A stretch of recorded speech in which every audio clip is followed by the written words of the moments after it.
Good morning, YouTube. Today is Tuesday, June 25th, and we have a new Stanley Cup champion. Congratulations, them Florida Panthers. First ever. What a doldrums of the sports season now. Good morning, fellas. Good Yeah. morning. Tennessee Volunteers also won last night, I believe. So college baseball is now over. So, yeah, nothing until the ESPYs, you know? I guess we got the All-Star break and Paul Skeens to cheer for.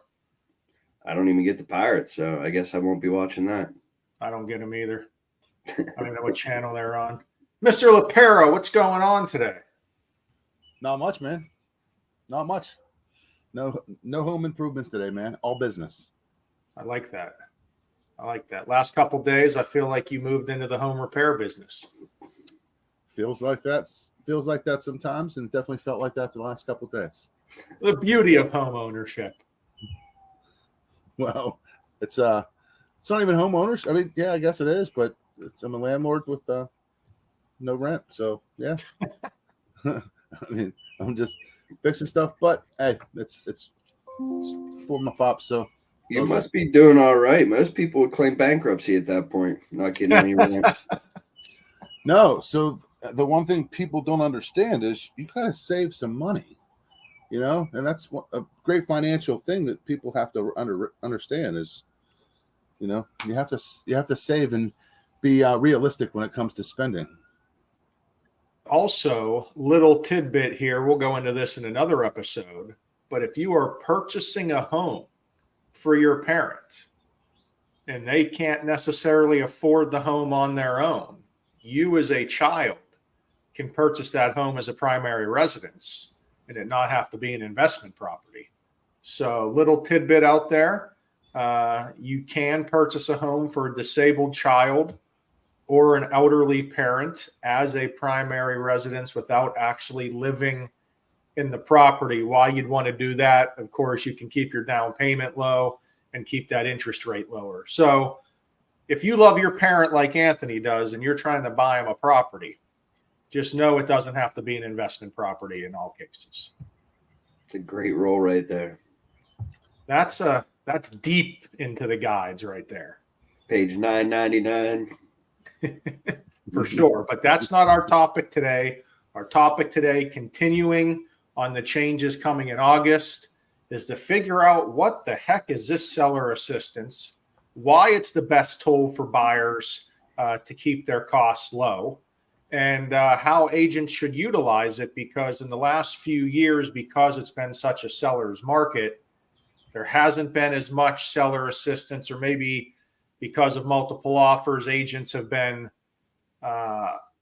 shying away from asking for seller assistance. But in the truth of the matter, in every mortgage transaction, the buyer is allowed to ask the seller to help with closing costs, and that's called seller assistance. Now, where it gets a little confusing, every loan type has their own rules for the seller assistance maxes. So you, as the buyer and the real estate agent, can't just make up whatever you feel like when it comes to seller assistance maxes. There, you have to stay within the guidelines. And well, we'll just stick with conventional for right now, and this is for a $300,000 purchase. For conventional loans, if you put less than 10% down, your seller assistance is capped at 3%. If you put between 10 and 25% down, at 6%, and then at more than 25%, it can be 9%, though we don't see that one very often. Real quick, Ryan. Agents, this can be found on the Agent One app. So we don't have this crazy sheet that we just made up found on the internet. You guys have this tool. You could download it. We could send it to you if you can't get in there.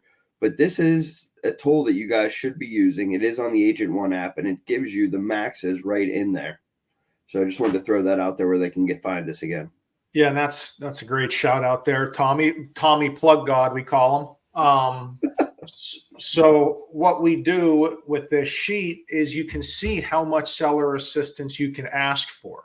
Now, Anthony, quiz time. Is seller assistance allowed to go into your down payments? No, it's only towards closing costs. It's only towards closing costs. So, guys, when you buy a home, you have down payment plus closing costs plus agent commission starting in August. Those are your 3 levels of closing costs. Down payment cannot be touched by seller assistance, but your closing costs and agent commission can help be covered or at least picked up a little bit by seller assistance. So we hear all this talk out there. Oh my God, listing agents aren't going to offer to pay buyer agent commission like it's been since the dinosaurs have roamed the earth. So now that's going to change. But if a seller is not going to pay a buyer agent's commission, that means now it's on the buyer side. The way to cover that cost is to ask for seller assistance. Get the seller to pay for it in another way, right, Tom? There's more than one way to skin a cat in this game, and seller assistance is a great option. You got to figure out what's going on with that house and that offer. You know, you got to talk to the agent. If they're not offering the commission, you know, flat out, then you got to ask for the seller's assistance and build it into your offer, or however it may be. Maybe if they're not offering the commission, you drop the price, you offer a little bit less on that and ask for the seller's assistance.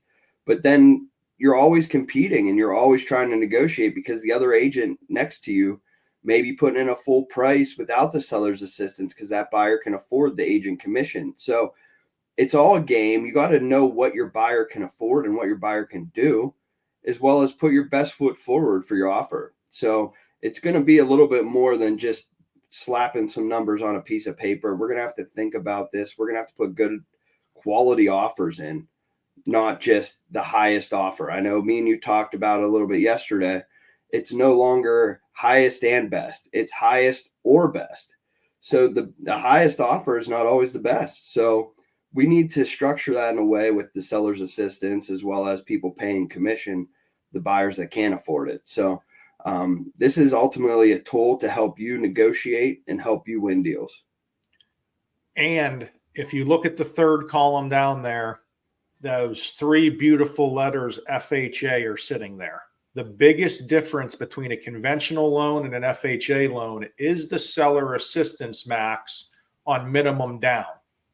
If you have a minimum down conventional compared to minimum down FHA, you can get double the seller assistance. So, I mean, Anth, if you have a buyer that has to pay buyer agent commission plus doesn't have a ton of funds for closing, you can get 6% of the purchase price to help with a lot of the costs. So maybe if the buyer only has a down payment amount, you can go FHA and still get them into a home. So we got to get it out there to not be afraid of these FHA loans.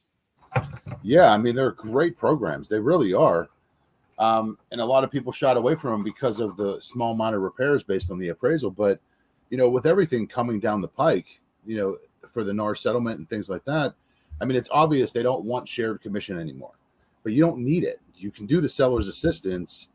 It's always been there. And all the agencies already stated that they're going to allow buyer agent commission to be paid and not affect the amount of seller's assist a client is allowed to receive. So, you know, they can get the seller's assist and the agent can still be paid because that's going to reduce the overall costs for that individual client. So it's definitely a great program to get that 6%. And again, the 2 bottom columns on this sheet, 2 loan types that aren't known as much, VA and USDA rural housing, VA for military veterans and active duty and spouses. They are both 0% down. So when you have 0% down, plus you can get seller assistance, a lot of times those buyers can literally buy a home with little to no money out of pocket. It's like, how the heck do you buy a home with no money? You work with a loan officer and a real estate agent to structure your mortgage properly so you don't have to bring any funds to closing. Is it possible in all cases? No, but in many cases it is possible. No, yeah. I mean, those are great programs. And going back to the FHA, I mean, that is going to be what we see a lot of going forward. The FHA loan, that now you can go up to 500,000 on a purchase price. I believe it's just shy of 500,000 for the loan amount max. So, I mean, that's a lot of assistance if you start thinking about 6% of 500,000. So, there's things that can be paid for, and this is probably how it's going to have to go. I mean, in all I would say is let's stop banging our heads against the wall and making this too complicated. If you don't know what the seller's doing, just go in assuming they're paying no commission. Don't ask for commission. Put it on the buyer side and use seller assistance to cover it. That's how I would look at it. Just use the tool that's at your disposal as a buyer's agent to put in your strong offer and know that you're going to be able to get paid using the proper loan.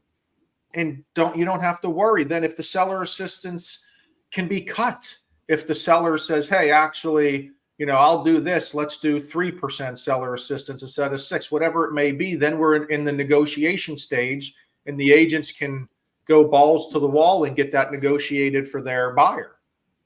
The strong negotiators will win this summer.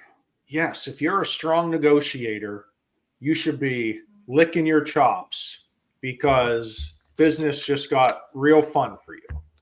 And again, seller assistance is here. I know it feels like that sellers have all the control right now, but that's not always the case. Markets continue to change. And for the last few years, we've seen very little seller assistance where it can absolutely be used more. All good tips there. All right, boys, that's all I got for this Tuesday. Anything to wrap it up? Yeah, I thought it was Friday when I woke up.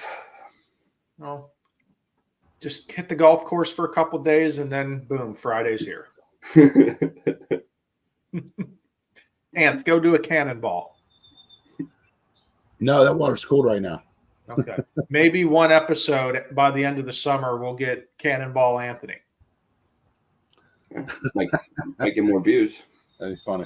I mean, it's at 100 degrees, is complaining about the water being cold. I mean, that's a yinzer for you right there. That's a frickin' yinzer for you. All right, guys. Have a great day. Talk to you later. Guys.